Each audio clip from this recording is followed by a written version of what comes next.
Welcome to the 2-Month Review, the weekly podcast brought to you by Open Letter and 3%, in which we take one giant book, break it down bit by bit, talk about it, have fun, enjoy ourselves. I'm Chad Post from Open Letter Books. I'm joined as always by Brian Wood, author of Joytime Killbox. Hi, Chad. It's so good to be here today. Your books sound more and more like reality every day. That's terrible. I'm sad. But you know what else sounds like reality is our special guest Ryan Chapman's book, Riots I Have Known, which is like appropriately titled for today. Yeah, you can. Well, it's good to be here, and it's always make money betting on American disorder.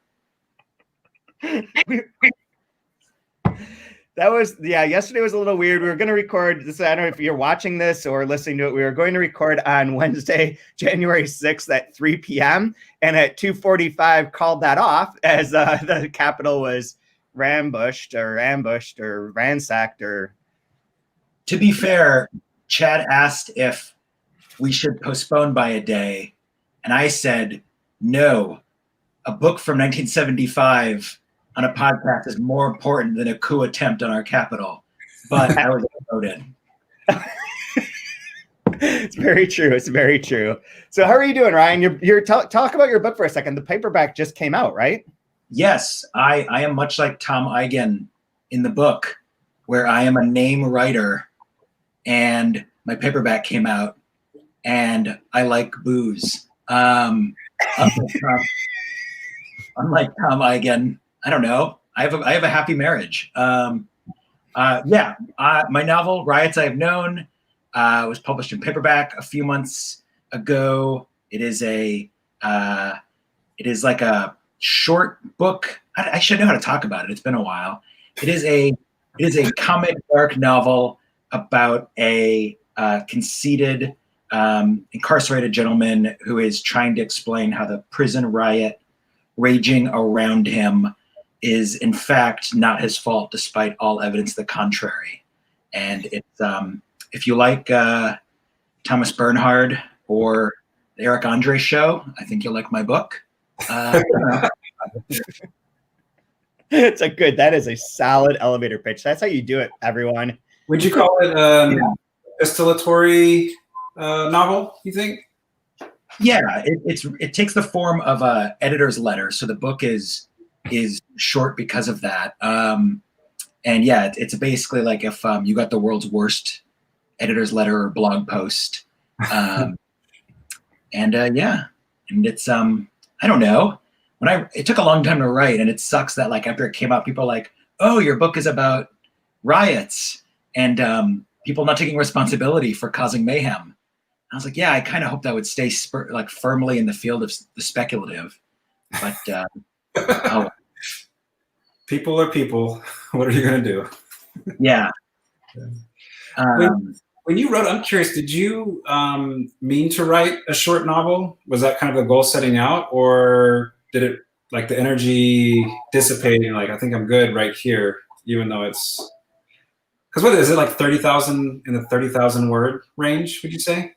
Yeah, exactly. It's about 36,000 words. And yeah, it was much more the former that I knew I wanted to write a really despicable, charming narrator. Mm-hmm. And that in order to push that as far as it could go, you couldn't really sustain it for more than 120, 130 pages. Yeah. So that was kind of by design. It just took a long time to find a moment when an editor was like, we could do this, because novella length stuff is really popular. I think a lot of countries, not so much in the US. Mm-hmm. Yeah. Very cool. No, I just like it in contrast to the big, huge, giant crap Chad always likes to publish and make me read. Shorter works are really nice as well, and they have a place in the publishing world. So, speaking of publishing, I'm going to read you two paragraphs from this section. So we're going over pages 210 through 290, and I wanted to see how these hit home for you. So from page 286 to my two writer friend. Well, what the hell, Marion? That publisher is a fatuous bastard. You know that. He's been sitting on that book for how many years? Blubbering about his loyalty to it, pretending it was, what did he tell Tom? Very much in print. when the only goddamn place you could find it was a rare book dealer's for $20 a copy after they'd remaindered practically the whole first edition. He didn't know anything about this new reprint until he saw one in a window, and now he's bringing him some attention. He ... Gone. And what about me? What do you think of those 9 years have been like for me? You won't give me anything, though, will you, Jack? The 96th Street tenement when you used to come up there for dinner and we had to wait for him to get his typewriter and papers off the card table so he would eat. Jack, he's still working on that play. He's still rewriting it and changing it and rewriting it and won't let go of it. He won't finish it because he's afraid to complete it himself. I was very curious reading that the other night about A, the remaindered print run version, and B, the never letting things go and being like a generalized mess of stuff, and thought, wow, I have 2 writers on the show this week. This is perfect. Yeah, how did that hit home for you, Brian? No, I'm with a very, my first book was a smaller publisher, so it's just always kind of in print, sort of. So no, I can't speak to it, but the sad thing is, like, that first paragraph kind of sounds a lot like what the writer Kezi Lehman went through with his first 2 books.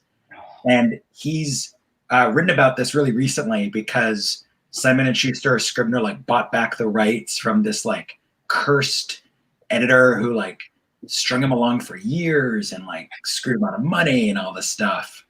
And the sad thing is, it's like satire in 75, and then it's like sad reality for some writers still today. But man, it is like, it's like I laughed and then I cried and then I, like, put the book down and then I cried some more. We should note that anyone who doesn't know that's listening to this, that Ryan has extensive experience in the publishing industry, working for FSG. And in fact, you were responsible for the FSG. I don't know if they still do it. The newsletter, what was it called? The Works in Progress. Yeah, Works in Progress, which was really like the best, like, publisher newsletter I've ever seen, and, like, the most professional by far. So, like, the ins and outs of a bit of the corporate publishing scene and relationship to, like, books, money, commerce, print, being in print, out of print, all that kind of stuff. So it's really a little bit. Happily, like, I don't do that anymore. I think it's really hard to be in that world. Well, I should say, and this is maybe stuff Chad recognizes, like, you have to kind of re-up your love of literature, like, if you're seeing how the sausage is made, because then, like, I mean, this is very much like, we'll talk about this with the essays, like, people really can, it's hard not to confuse, like, the market and books that you love, where you're like, a book no one likes basically sells so well it funds the book that sells like 200 copies that you think is like, that is great and that you love and like is really I don't know, you think is advancing the form. That is one business model for sure, and that is like the main one. So we have a lot to go through. This section, I thought this section, I don't know if I'm gonna get your just general take first, but I thought this section was incredibly funny. Like, this was the funniest thing I've read in a while, where I was just like crying out loud. I want to do one other reading before we go on. I was like, there's one other part where I was like, this is just literally Curb Your Enthusiasm. Like, this is Curb Your Enthusiasm written in 1975. It's the section when Jack is on the train. Like, Gibbs keeps sneaking on the train by pretending he speaks German, and it's like, I don't have a ticket. He's like, I'm German, you know, and then he's sitting with Amy trying to hit on her, right? Because, like, she's the goddess of all of these sections, and so they're sitting there alone in this whole train car, and then this guy comes in, and this guy comes by. Brushes past a passing trouser leg, black serge all the way up, round to the round collar, easing into the seat right in front of them. Well, Christ, what? Why do people do this? Look at the whole front of this car is empty. The whole goddamn car is practically empty. And he comes and sits right. Shh. No, why do people do it? Go into a lunchroom, sit in an empty counter. Some idiot comes in and sits one stool away. What is it? 20 empty stools to sit right beside you. What? And I'm like, that is fucking straight Larry David. Larry David bit. Yeah. But this part was the funniest section that I read in so long. And so that can be paired with what I think is the most controversial essay of the past 20 years. That's a bold statement. Jonathan Franzen's Mr. Difficult, William Gaddis and the Problem of Hard to Read Books, that appeared in the New Yorker, which is maybe the worst essay that ever appeared in the New Yorker. Oh man, that is like a 50-way tie for last. I was reading this. I was like mordantly offended by how bad this is as a piece of writing, as a logical argument, as like its rationale. Like if you believe in this essay, if you're a professor and you're teaching Franzen and using this in any way, shape, or form, you deserve to have your doctorate removed, like taken away from you. This is really bad. I think this is dangerously bad. And I joked about it, but I do believe that the way that this is constructed in its way of going from one fake straw man to another in this like binary way to position himself in between fake straw man after fake straw man is Trumpism. It is the rise of that sort of rhetoric is in here. This is the same thing. Like you just replace some of this. It's fucking QAnon. No, I mean that's like wait, you Franzen, come at me, all you Franzen people. I will go through. I have extensive notes on how poorly written and constructed. Don't be a prisoner of the moment, Chad. It's bad, but come on. Yeah, I would say confusing bad rhetoric for like extreme causality on your part is itself Trumpism. No, this is the logic of that. This is like arguing with a flat earther. This is exactly like talking to a flat earther. You should I know you also shared with us the Ben Marcus response in Harper's after this was published. And it's funny because I think I identify between the triangulation of Marcus's and Franzen's essays, and it's fascinating to see how Gaddis and Franzen have a lot more in common as writers than Marcus and Gaddis do, even though Marcus is trying to make the argument that, you know, if you just care about language and you're not beholden to the economics of publishing and care what sells a million copies, you should love Gaddis. But Franzen actually points out, like, no, Gaddis wanted to be the greatest of all time and thought he was going to sell 1 million copies. And his high watermark for success was not getting good reviews. It was selling 1 million copies and winning all the prizes, which is like what, you know, Franzen admits is like part of his ambition too. Franzen's ambition is this thing was written before he got all the money from him to cover up his small dick energy with cash and Oprah, because this is some serious small dick energy. And like we said in text, like this is him pissed off that David Foster Wallace is popular and he's not. And there's got a lot of that grind in there. And it also is, I mean, it's just disingenuous. This whole essay is disingenuous from start to finish. It's really upsetting to me. But I should also point out to people who don't know, Ryan and Franzen is a running gag on the 3% podcast because Ryan does like Franzen's fiction. And I'm putting that completely aside. Franzen's fiction can be whatever it is. I think just on the basis of this, going back to it 20 years later, I was like, this is way worse than I thought it was at the time. At the time, I was like, this guy's a dummy. Now I'm like, this is kind of dangerous. Yeah, you know, the Ben Marcus essay, I think, is very astute, and he points out that Franzen makes the problem again and again that he confuses his reading experience or his approach to the text as absolutist. Yep. And then, you know, he points out that he actually makes a joke that there's no way you could read JR as if it were a page turner, and that it is hard work. And I had the opposite experience where it was one of the few recent reading experiences where I had a hard time stopping. I would say, I'm only going to read another page, and then I'm going to go up and like get some coffee. And then I would keep doing, and then like 10 pages would go by, 15 pages would go by. And in a weird way, it was like more of a page turner than mainstream mystery or, take your pick. And so, I mean, I agree. Like it's like such a fascinating. I read this, I think, when it came out, the How to Be Alone essay collection, and I enjoyed a lot of it. And it actually drove me to try and read the recognitions for the first time. I stopped at 250, and I did the thing, and it's like I have all this marginalia, and I think because I wanted to read the book Franzen style, where he's like, make a chart of all the names, know the family trees inside and out.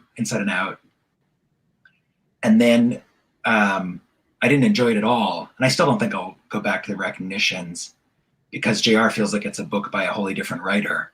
Yeah. And JR, I think maybe from Edwin's comment or yours, Chad, just the idea of like, just the first time, don't worry, just go through, just read it for speed.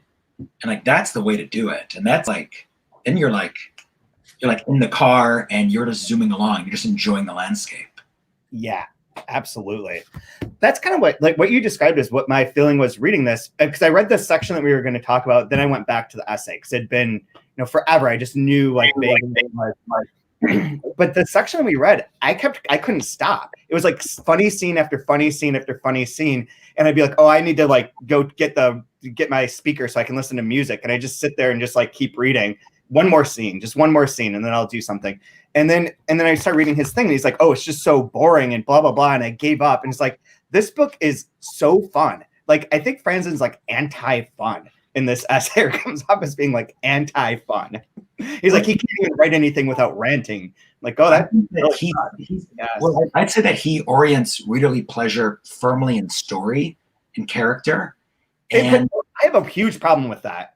Yeah, I mean, I honestly think that like, there are many ways to get into like what a book can do or what fiction can do, as there are the elements of the craft.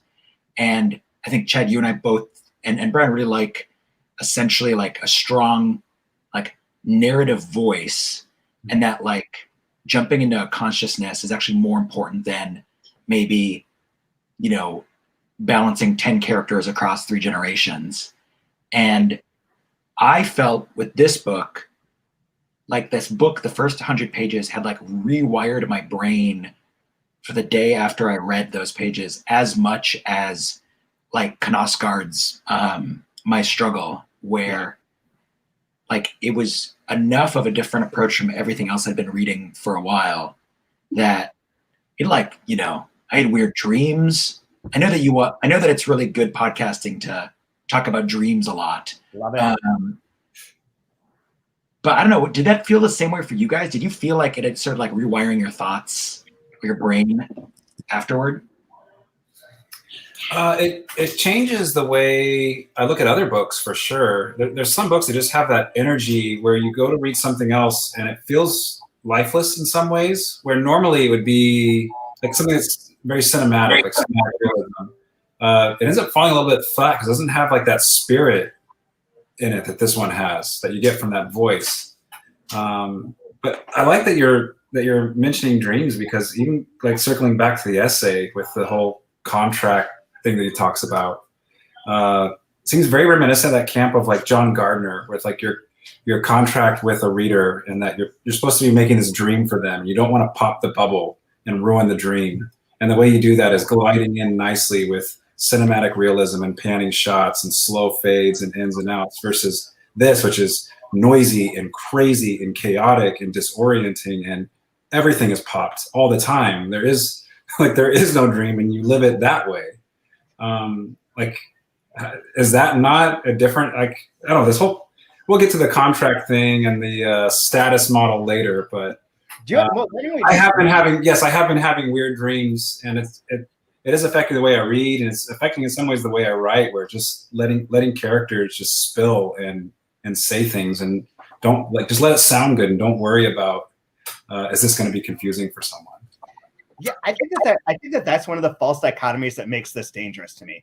Is it's anytime you set up these dichotomies, and essayists do this a lot. I mean, it's easy trope. There's this or there's that. There's this, there's A sort of people or B sort of people, and it makes this sort of run. But like there's either status or the contract. But the contract so status writers want to write for art and create great art. Contract writers are writing for the audience. But that's a bullshit term, because there is no singular audience and there's no singular contract that you can have. And then he uses this throughout, where he's like, well, he's not fulfilling the contract because he's not making these characters proper and not making them sympathetic. And these are also like terms that he's not defining and that I would take objection to. I had the experience reading this section the other night, where I felt like these characters we talked about in the first episode with Morrow and with Edwin, about how without interiority, the characters are only their speech. So it's all performative speech, and that's how they're constructed. And so you're so Gaddis is willfully giving up this novelistic tool of being able to go in someone's head and create that interior consciousness that's not being outwardly spoken or outwardly seen. And I had the feeling reading this that the characters are so much more well developed, and we only learn their development later on, and we learn their development through what people say about each other. That there's a number of occurrences in this section in which someone describes someone else. Like they'll describe JR, and they describe JR as like, you know, the poor shabby kid, and they keep like kind of the Davidoff keeps making fun of him. And how he dresses and all that. But then there's another section where Amy describes someone, and it's like you get the secondary viewpoint by seeing the viewpoints of everyone interacting with each other. And I feel like these characters have always been completely full, but as the reader, it takes you that time to ontologically get to understand them.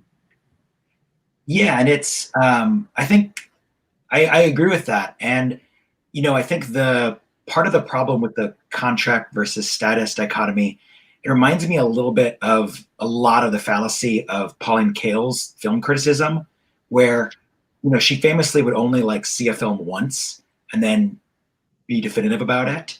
And there are films and there are novels where you are a different reader when you experience it a second time, or you're a different reader if you come to it later in life. And I feel that way about like the writer Tom McCarthy. Like I felt he was more of a impenetrable, maybe high art writer when I first read Remainder, and then like 6 months later I was complaining about it to a friend, and then she was like, well, what didn't you like about it? And I started saying, and then she's like, those are all the reasons people like books. And I was like, oh, you're right, I love it. And now when I reread it, it's like a pure entertainment. Like the one thing I wanted to kind of bring up kind of about like not having access to interiority is you also don't have access to anyone's like expressions. And, you know, after a while you're like, what do these characters look like? And it kind of started to bug me. And then I had this like possible stoner, like midnight revelation where I was like, well, wouldn't this be what a book sounds like if you let capitalism write a novel? If you're like, money doesn't care what people look like. Money only cares about like function and what people say to each other and how that can like then be pointed back towards them, either like increasing their value or losing value. And, you know, when I had that thought, you know, basically, man, I just saw through the bullshit, and like it's been great since then. The other really objectionable phrase I had, aside from in his essay where he has all of his fallacies that he invents, which I found really precious. There's the part where he refers to, so indeed, one defense of Gaddis and his difficulty is that conventional fiction, driven by substantial characters and based on a soul-to-soul contract between reader and writer, what the fuck is that? You cannot use soul-to-soul contract as like a real term in a You can totally our Tinder profile. It's whatever. Just looking for a soul-to-soul contract. Garbage. I think Ryan, that like it's worth. Ryan, Well, I want to point I'm going to add you back to the feed because you're frozen. out. Okay.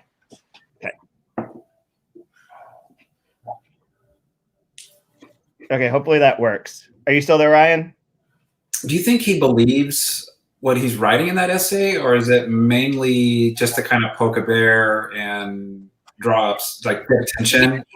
To me, it just feels more like a character, like Bill O'Reilly on when he was on the O'Reilly Factor, or Stephen Colbert, or or Howard Stern. Like it feels like it's just a character, just to kind of drum up attention and noise, not actually believing what they're saying. There are things I know from that aren't public about Franzen, and a personal experience I had with Franzen that give me every indication that this is exactly who he is. Okay. He is, and it might be one phase of it, but it's the petty phase. There's a strong pettiness of like who gets attention and who doesn't. And when he's not getting attention for something, he's very critical in like this babyish sort of quasi-intellectual way like this is, where he's like, I'm a man of the people, but I'm also smarter than all the people. But, you know, I don't want to be too smart because that's elitist. I'm of you guys. And like, it's so infuriating to me because it's just one posture after another. And that's where like, it is facetious to refer to it as a Trumpism thing, but there is a bit of like our blown up rhetoric of today, not just the Trumpism part of it, but like just the overall rhetoric is that kind of thing where it's like one bombastic claim after another and moving between these poles.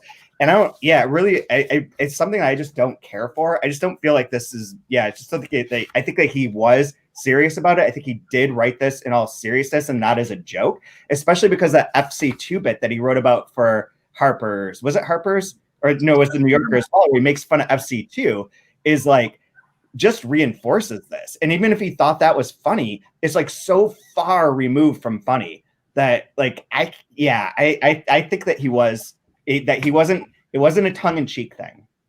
Because you see it a little bit too in that, I don't know when it was, but the Charlie Rose interview where it was Franzen, David Foster Wallace, and Mark Lehner talking about postmodern literature, I think in the 90s. And the three of them were talking, and there was a little bit, it was somewhat not combative, but kind of trying to, I don't know, just like boys trying to like play King of the Hill or something in that interview. It was really, it had a weird vibe as well. I mean, super intellectual with all the speak, obviously, and like very elitist in the way they're talking about literature and whatnot. But it felt, I don't know, it felt very similar in tone to the way Mr. Difficult essay was as well. But while you were gone, I was just wondering if Franzen's playing a character or if he's actually earnest. And no, I think he's incredibly earnest, and like I agree with a lot of you guys are saying, but I can always feel the like good Midwestern boy behind Franzen's nonfiction, and as a like good Midwestern, a lapsed Midwestern boy. I can see how when he writes stuff about like soul to soul engagement, like there's like no irony there. And one part of the essay that I think was very apt, which I agree with, and I want to get your guys' opinion on, is he talks about, so I'm just going to read. This is from kind of the last few pages of the Franzen essay.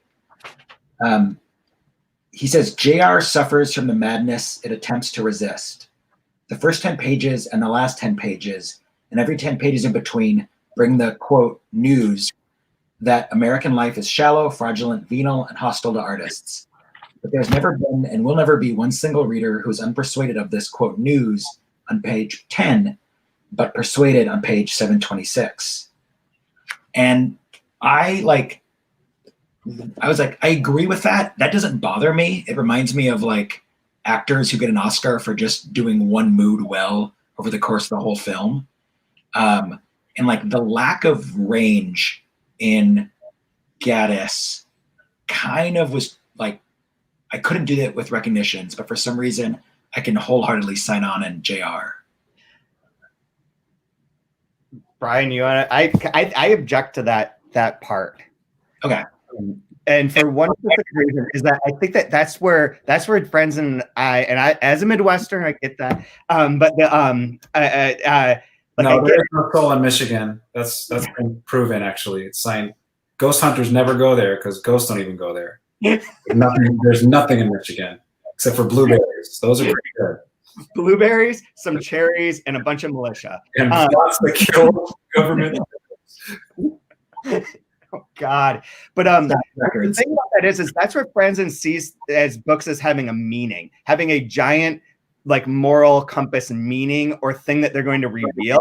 And I don't believe in that. So like, because we fundamentally don't agree on that, the idea of it, like you learning something, like convincing someone of some argument along the way of a book is foreign to me. So like, to me, it is the symphonic nature of this and the construction of it as a pattern and as these ways of like capturing American speech and American like it's not even American thought. It is American reaction. Although this section is the most Me Too section and cringy, sexist and racist section that we've read so far. And it captures that with an eye that's like, and because it's in the character's voice and not from the Gaddis omniscient narrator, it feels less like he would be quote unquote canceled for this. But these characters are like really bad. And it captures that in a way that's like absolutely, you know, a mirror to our society of that point in time. That's how people talked. We're like the one that stood out the most is where Gibbs is talking to Amy, and she's like Annie, that's like Anne, who's Dissephilus's wife, who's like, I believe she's Indian. She's like also like she's very Eastern influenced. She's teaching at the school, whatever.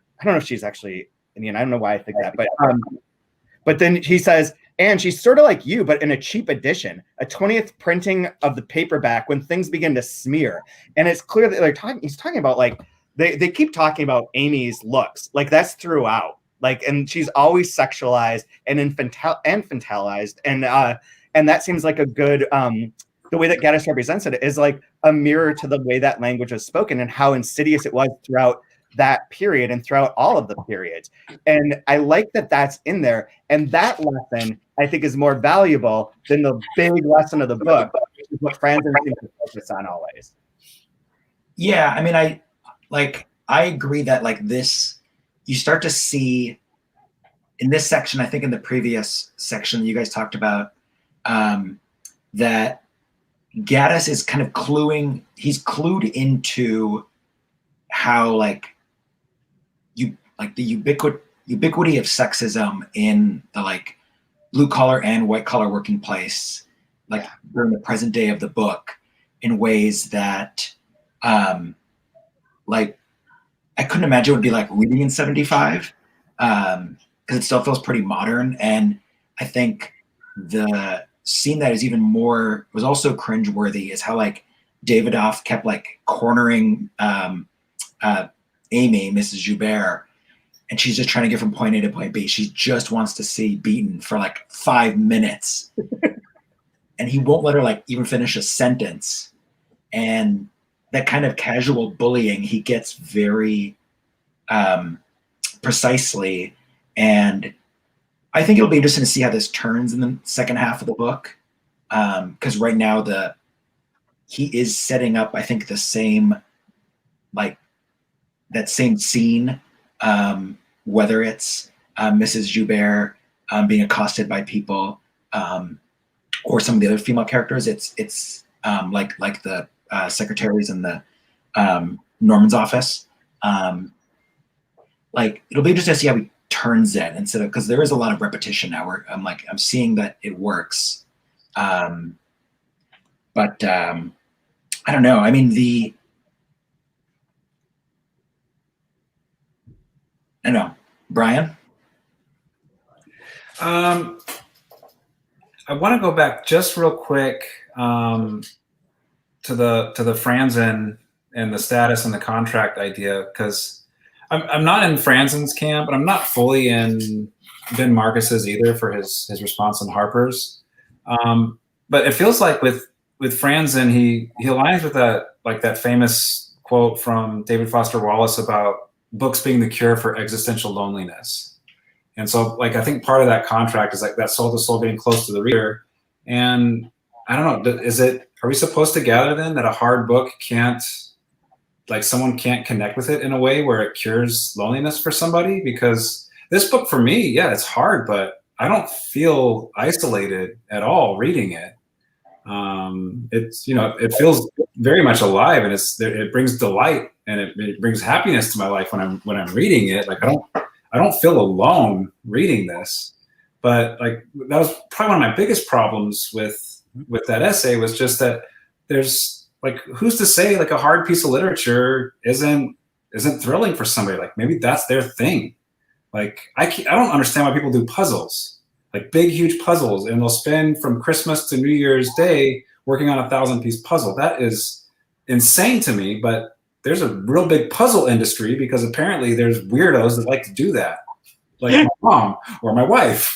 Right? I'm not one of those though. There's no connection or like anything good about that. It doesn't make any sense. And maybe putting these pieces together doesn't make sense for people, but some folks are into that.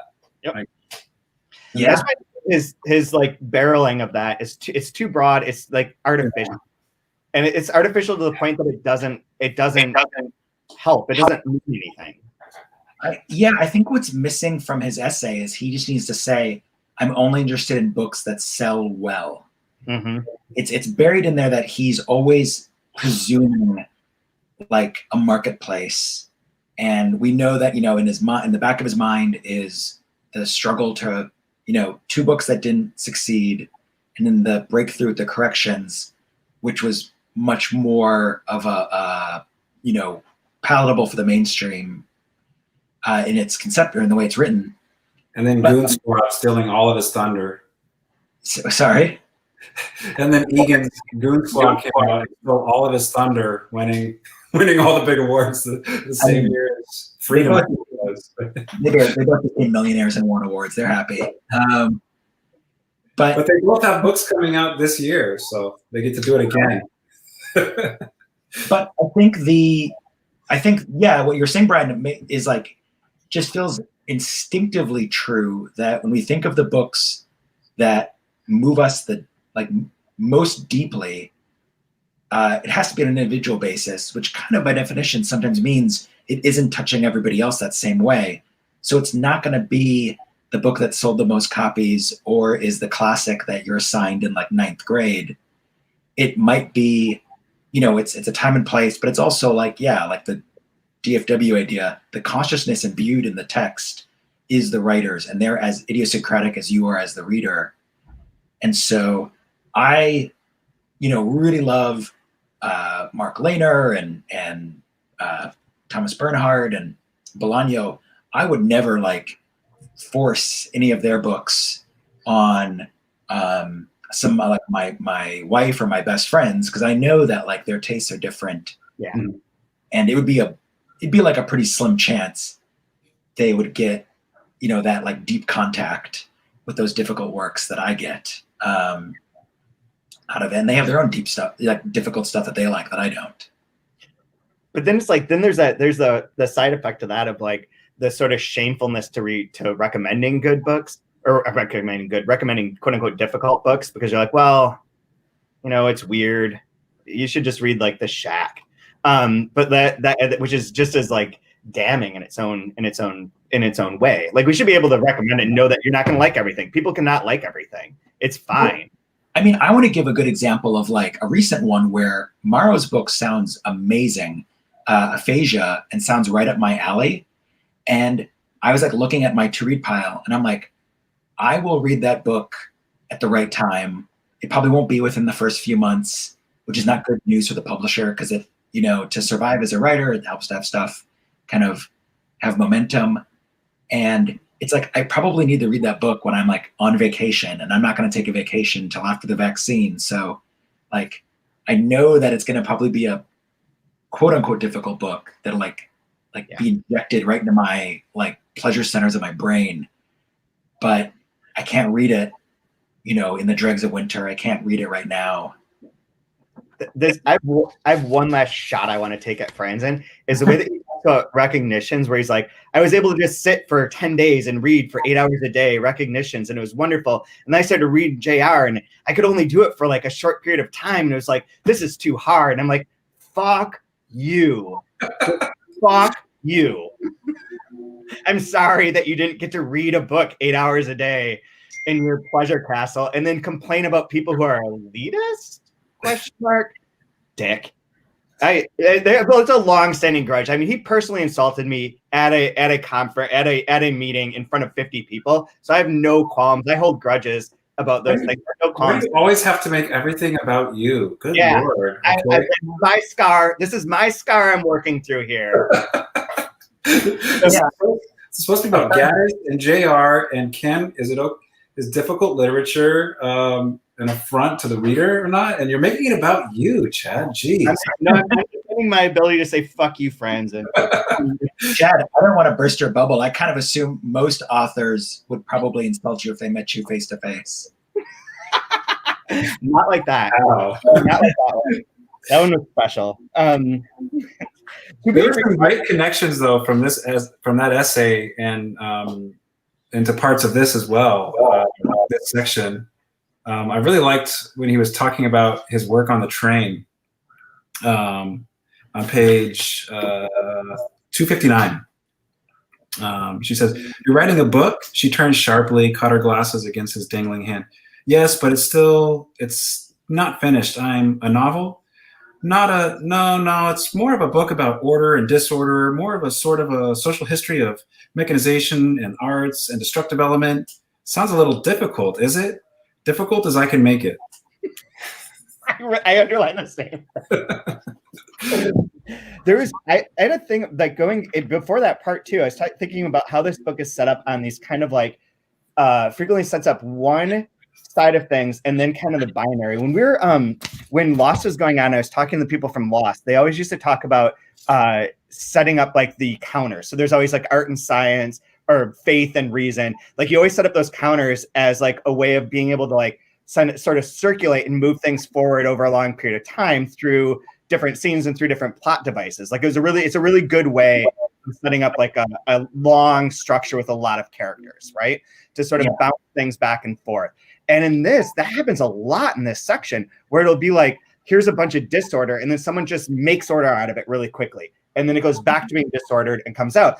And there's a number of like specific instances I can point to, but the one that I really liked the best was that they're like, "David, what are you doing?" And he's like, "I'm putting out fires, just putting out fires. And all I'm doing is calling people and saying insane shit to them that like sort of almost makes sense, but it's like busy work or busy nonsense, or it's like, where's the captions? Where's Eigen? He's out with the Taiwanese. Tell him to Taiwan on. Get this out." And it's like just creating a fire. And then you go to Whitehead, the principal, maybe a scene or two later, and Whitehead's like sitting there answering all these phone calls from like the priests and from the general public, being like, "We're so offended by everything that you did."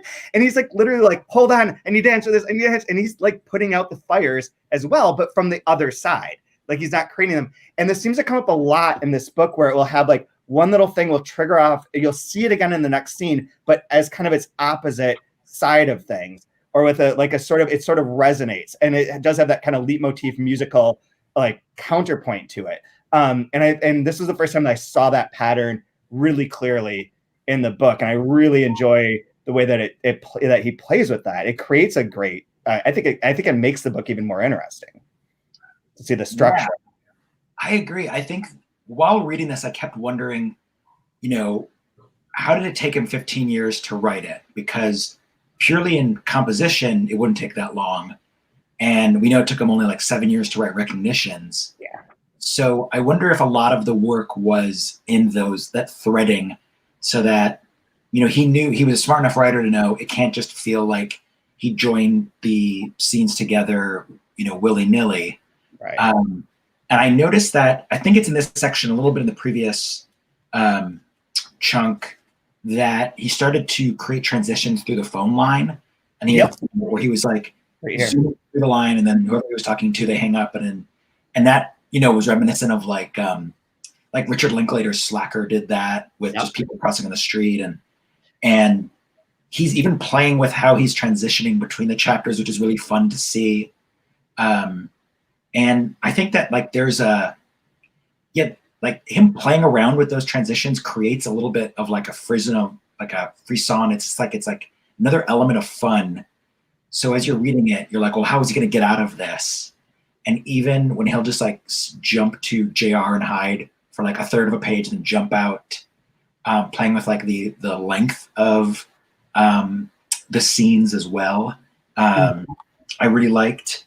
I don't know, like it's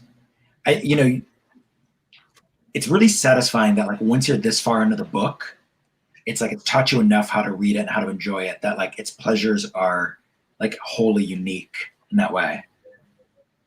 Completely agree. I was trying to find that section, but it's where JR's talking to the ants looking for Bast, and the transition where you have his side being like, is he there? Like, blah, blah, blah. And then their side being like, I'm not going to sing the Campbell soup song for you. And like, then it's off into their world, which there's interesting things with the disorder and order in this too, where the answer conversation in this section is wildly distorted. Like they have no idea what's going on. They're like, are you burning beans? Maybe the beans are ready. Where's this? And it's like back and forth. And they're like, where's our stock? And she's like, it's in the kitchen. And then she's like, describes in one concise paragraph, like, well, this is what they're afraid of, is that we're going to sell this, or that they're not going to have enough shares, and we're going to be able to keep it in the family, and they're going to sell their shares to like anyone on the street if we can't control everything. And then they're afraid of the same thing. And it's like, boom, there's your plot in like one concise paragraph, made order out of everything that's gone on. Best going to sell the stocks, all the like other pieces of this all came together in like one quick little paragraph. And it happens with Davidoff too, where he finally explains like their cobalt and their problems and all that stuff, like becomes really clear, really quick. And where Beaton comes in and he's like, look, why did you give them fucking bylaws? Now we've got this class action lawsuit and you just paid them $1,000. Like, you're an idiot. Now everyone's going to come in here and sue us. Don't you understand? And it's like, oh yeah, all these little bits that we heard, all this like ephemera, all these little bits and pieces that we've been privy to and laughing at and sort of getting, like when he ties the knot, it's like a revelation in a way. And it creates that order really quickly in these little moments. And I felt that was happening a lot here too, where we're getting to that point where you start to like knot together that first act so that you can then move on to like what's going to be the next stage of this.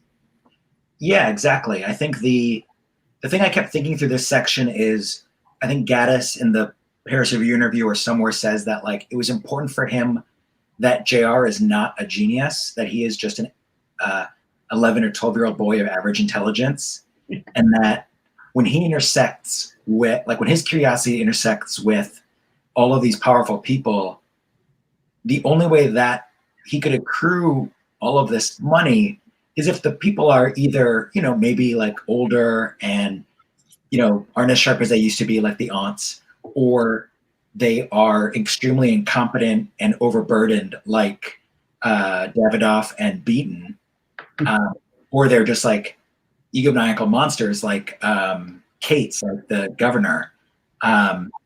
And I think, you know, this goes back to like, it's no surprise, you know, whatever, capitalism is bad, whatever. But like, you know, what I really admire, and you guys talked about this in a previous episode about Rick Moody pointing out how important it was that Gaddis had a lot of experience in corporate America. It's like, this is something that like, he's the rare writer where he gets right the, like, what it's like to be in an office full of guys who are promoted far above their competency level, you know, and how everyone's just like clinging to their jobs and mishearing things and being like, class, he was in his class. Oh, he's a class action lawsuit. Oh, we're fucked. And like, that happens so often. It happens so often. It reminds me of a lot of bits of the corporate side of this reminds me of when we used to have airports and you'd overhear those guys on their Bluetooths like talking about spreadsheet or whatever the fuck they're talking about back at the office. And it always like half makes sense, but half also feels like they're just making up any number of things and that it's all busy work. And that it's all like kind of like, oh, we kind of know someone, yeah, she's got to get that presentation, get that deck ready. Like it's all like a little bit off and a little bit invented and a little bit like nonsensical, but everyone's like, oh no, we got to take this really seriously because the second we don't, everything's going to fall apart into chaos. And you always feel like they're on that high wire, like just barely there. I had a question that I wrote in the middle. This is the first time I ever wrote notes for this podcast. Usually they'll write notes in here as if someone's going to like find my books 100 years from now and be like, wow, look at that genius underline. And this time I just started writing notes to myself of like, ask them about this. And when Hyde's there and talks to Davidoff over the phone and then leaves, it's like, why the fuck is Hyde in the office? What's he doing there? And then like realize that he's the salesman, but like he still had no function there. He goes then to like the to the school and is like, oh, we're going to send over all those washers and dryers. Got to get this big sale going. Yes. Yeah. No, that's a good question. It's seeming like the cast of characters in the school and then the cast of characters in the corporation are more and more enmeshed in ways that feel unrealistic, but they obviously, it's like a function of the plot to come, where I was like, wait, Gibbs both teaches and is a 5% shareholder. Mrs. Joubert is a teacher. No, wait, clarify that real quick. Gibbs is a 5% shareholder of General Box, not of Typhon. Okay. Of the player piano company, because he helped create some of the patterns. And part of when he left, he gets the 5 shares of the stock. So his 5 shares are not with the family. All the rest are with the family. And then he becomes a teacher. So what is the connection between, but the play, this is going to sound so bad. I don't want to devolve into like plot questions because I'm sure I could just Google this and the answer's there. No, I don't think so. I mean, it might be, but like, that's kind of what the point of this should be too. So like, cause I think a lot of people have a lot of questions, and I do too. And I don't feel like I'm an expert in this, and trying to puzzle them out is fun. Because the connection between then Gibbs and Norman, we can see. So Norman runs the player piano company. Mm-hmm. His wife is Stella. What is the connection between the piano company and Typhon? So far, there isn't. Oh, okay. The closest is that Bast goes to Beaton to sell the shares. Or is it Beaton that he goes to? Whoever he goes to find out about selling the shares. Crowley. General Box even. They're just like Crowley. Yeah. Yeah. They're not of the General Box ones are still hidden away, and there are all these ones that he's like, oh, these are pointless. And then that was one of those fun parts. So I'm thinking about this like flipping of scenes. That scene, the guy is like, these are worthless. You could just wallpaper bullshit. And then he's like, here's JR's portfolio. And the guy's like, this is junk. What does this even mean? He's like, oh, he wants to collect all these.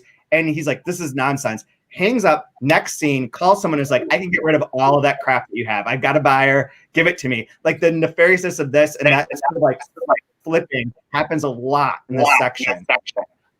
Yeah. Another example of it was where, who is it that comes in? Dissecting comes in to the principal's office, and Whitehead, who's the principal and the owner of the bank, Whiteback.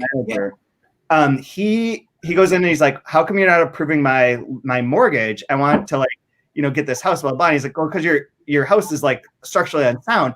And the superintendent who's there, who's being like, look, your only job is to make me look good. Fucker, the education is a business. You each work to make the next person higher than you look good. And your job is to make me look good. He's like, yeah, of course. Waste school time on your personal stuff. Of course. Why not do that? And then you find out that the whole time he's talking to like the guy about paving his backyard and like getting all this stuff done. And he's exactly doing that.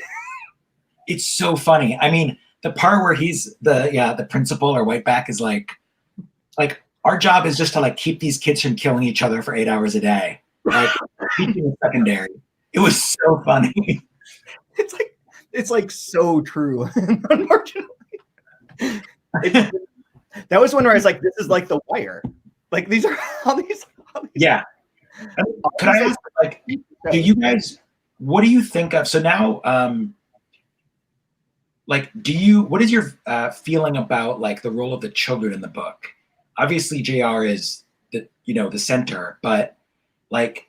There are a lot of children in the book, and they're kind of interchangeable, right? Between like Eigen's family and the Dissecting kids and whatnot. But like I don't know if it's gonna like grow as a theme, but they like inject just like pure play into it, and they haven't really like been drawn into the plot these other ways.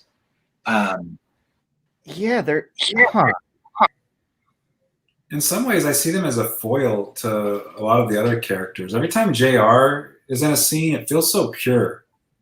And there's something beautiful about his scene. Like, they're just so, like, honest and earnest. And it's just really beautiful. And then everything around him is just so chaotic and noisy and ugly.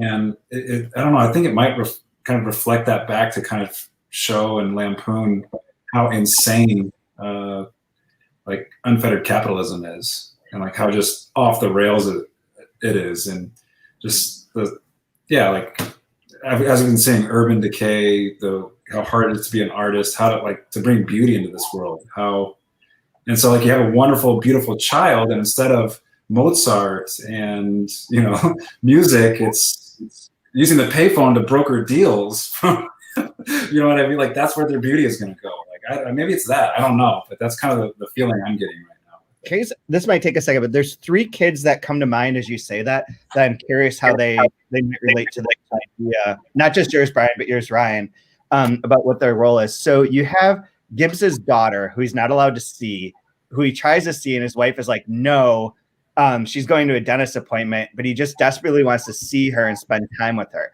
Then you have Amy's son, who, like, when he's back from school, believes that his father and mother are still married, essentially, because they're pretending to live in the same apartment. And he doesn't really want to do anything with his mom. He's like, well, I want to go to this hockey game with my dad. I don't want to go to the cloisters. I don't want to really go to another museum, and has like a weird relationship. And then you have the third kid of Eigen's kid, who's like desperately wants Eigen to play with him. And then he's like, well, I want to play with you because I always beat mommy because I always win. He's like, you can't win all the time, kid. Like, you're not allowed to win all the time. It's just not going to happen. It's not like that. Life isn't where you can win all the time. And literally cheats to beat his kid. So like the relationship between the parents and the kid, those 3 instances are very different. But there's something, I think there is something that might like put that together as like a way of looking at the parents versus the children, and especially in the role of like familial stuff, because there is with Eigen too, his wife's like, I'm leaving him. I don't want to be embarrassed by like the person I'm with. Like, I think about that scene where Frances is wanting to quote, she memorized a poem, The Charge of the Light Brigade, I think it was. Yeah.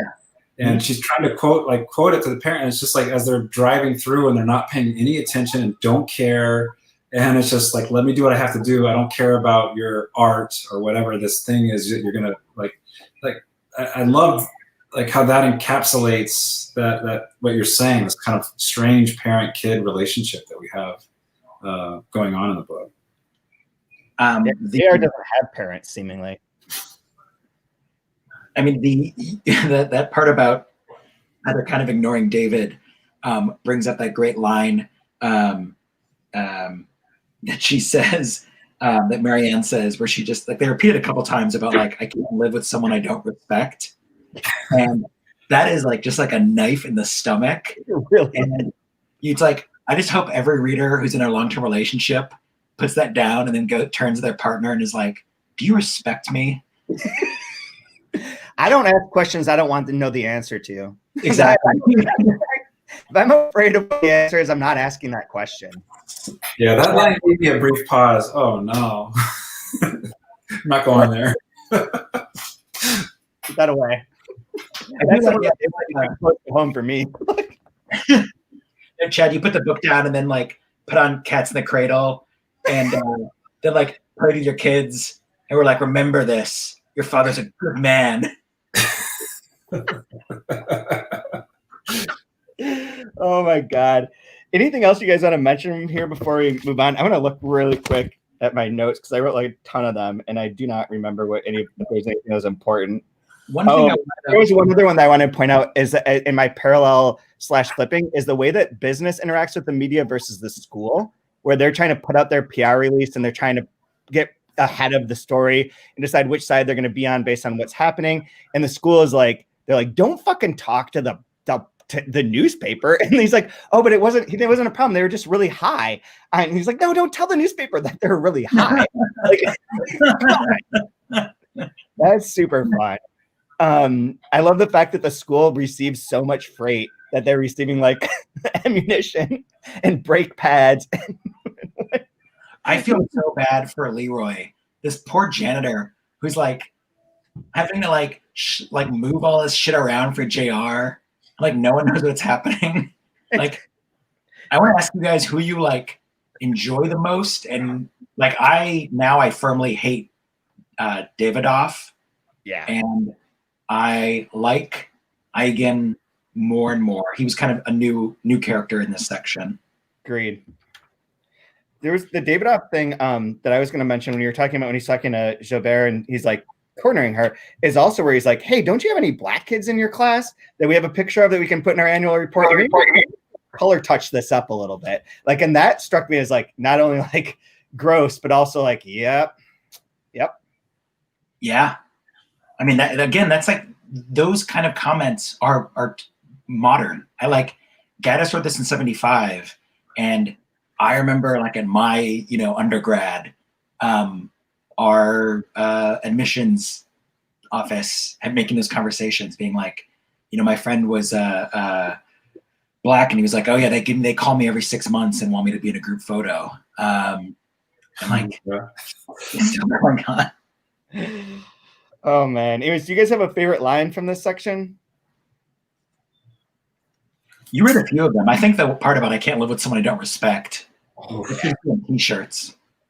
There's one other thing I was gonna say. I have another connection. So one of the things with Gibbs that's going on in this that I thought was really, like, it's a throwaway bit, but I wonder if this is the connection, is that he finds the ticket on the ground of the betting ticket at the post office, I believe, and he's like, oh, you know, it's gonna be great because, like, as long as I make it through till Friday, because I'm gonna cash this in. And then they're like, no, you've got the days wrong. He's like, son of a bitch. Like, this is worthless. But that reminded me of Ulysses, because there's the whole running thing through Ulysses where they make the bet off of the mistaken, overheard mistake from the paper. And the guy goes and bets on that horse and wins the long shot odds and wins all the money over the course of that one day. And it reminded me that exactly, where it's like, instead of like the chance coincidence leading to success, and here the chance coincidence leads to like nothing, because you don't even know what day it is. Like, it's just detritus in this case. That it's like I mean, this could go into the whole is it Norbert Wiener, the information theory over what is nonsense, what is noise versus what is signal, and like how to create redundancies to know what that is. And in fiction, that comes up a lot. And in here, that's one of those noise parts that's just noise. Whereas in Ulysses, that noise becomes a signal later on. I'm going to stop talking about that. Anyway, Ryan, you have a favorite line? Again, there's a bunch in this. I love the scene with the police showing up for the suicide. That was so good. I want to go on 212, spilling over to 213. Outdoors, sir. Out of doors. Just what is it you do, Mr. Bast, outside of being a business representative, as your card has it? I'm a composer. I compose. Music?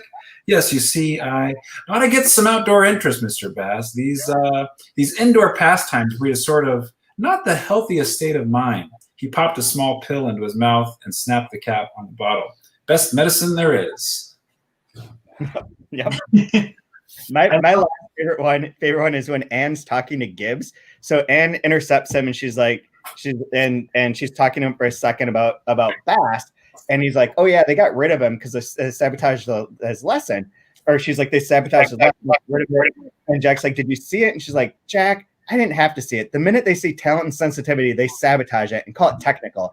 It's not just him that they're after. It's all of us. Anybody creative scares them, Jack. Maybe you don't know it, but they're after you too, because you're talented and creative. I can tell just by your hands. She sees the one nearest her to her leaving the curb. Just your fingers, the strength of character in your thumb. Look. And he's like, yeah. I got to go to catch the train. He's trying to pull away. And she's like, no. He's like, Mrs. Dissecting. And she's like, no, Anne. Hey, Jack, because I'm a talented woman who's never been allowed to do anything. Jack, I'll be home later. Maybe we could get together and talk. It's like, that's what I'm saying. Maybe because I'm a talented woman who's never been able to do anything. I was like, oh, yes. Love it. I like later in that same scene that Brian was talking about, I love how Crawley is like, oh, I could see paying you $200. Yeah. I'm like, Bass is so stupid. He doesn't understand what's happening. He's like in his own world. Oh man. Okay. Well, thank you very much, Ryan, for coming on. Good seeing you guys. Thank you for having me. It's always fun. Go buy the book. All of them. All of the books. Every book. Okay, guys. Talk to you soon. All right. Bye, Ryan. Really good to see you, man. Yes. Good to see you guys.